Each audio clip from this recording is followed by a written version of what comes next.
ग्रामविकास मंत्री पंकजा मुंडे आणि भगवानगडाचे महंत नामदेव शास्त्री यांच्यातला वाद आता टोकाला गेलाय। सध्या भगवानगडावरून राजकीय आखाडा रंगलाय। या वादाच्या पार्श्वभूमीवर भगवानगडावर अतिरिक्त बंदोबस्त वाढवण्यात आलेला आहे।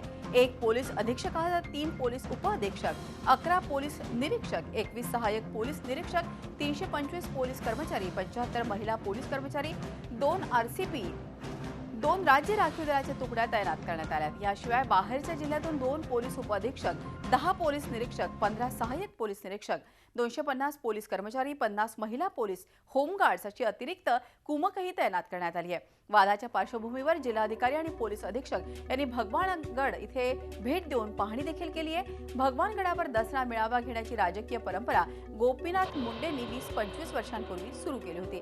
मात्र शास्त्रींनी यंदा भगवानगडावर राजकीय भाषण होणार नसल्याची भूमिका घेतली आहे। त्यामुळे पंकजा आणि शास्त्रींमध्ये आता संघर्ष पेटलाय।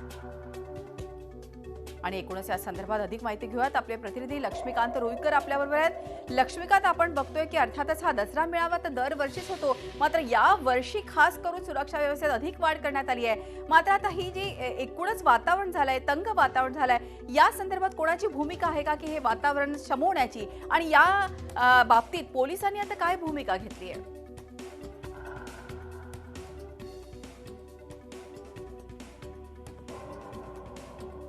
लक्ष्मीकांत रुईकर आपले प्रतिनिधी आपल्या बरोबर आहेत। ते एकूणच आपण बघतोय वाद झालेला आहे भगवानगडाच्या दसरा मेळाव्यावरून यावर्षी, आणि त्यामुळे त्या पार्श्वभूमीवर वादाच्या पार्श्वभूमीवर अतिरिक्त फौज फाटा देखील तिथे दाखल झालेला आहे। गोपीनाथ मुंडेंनी खरं तर 20 ते 25 वर्षांपूर्वी ही परंपरा सुरू केली आहे, मात्र ही जी परंपरा आहे याला यावेळेस वादाचं स्वरूप प्राप्त झालंय। कुठेतरी शांतता आणि सुरक्षिततेसाठी प्रचंड मोठ्या प्रमाणात अतिरिक्त पोलीस बंदोबस्त यावर्षी भगवानगडावरती आणण्यात आलेला आहे।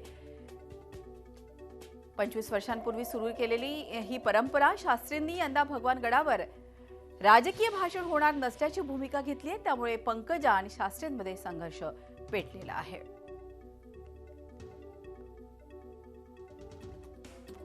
मोठ्या प्रमाणात फौजफाटा भगवानगडावरती यावेळेस दाखल करण्यात आलेला आहे। ग्रामविकास मंत्री पंकजा मुंडे आणि भगवानगडचे महंत नामदेव शास्त्री यांच्यामध्ये वाद झाला आहे। कुठल्याही प्रकारचे राजकीय भाषण होणार नाही असे शास्त्रींनी म्हटलंय।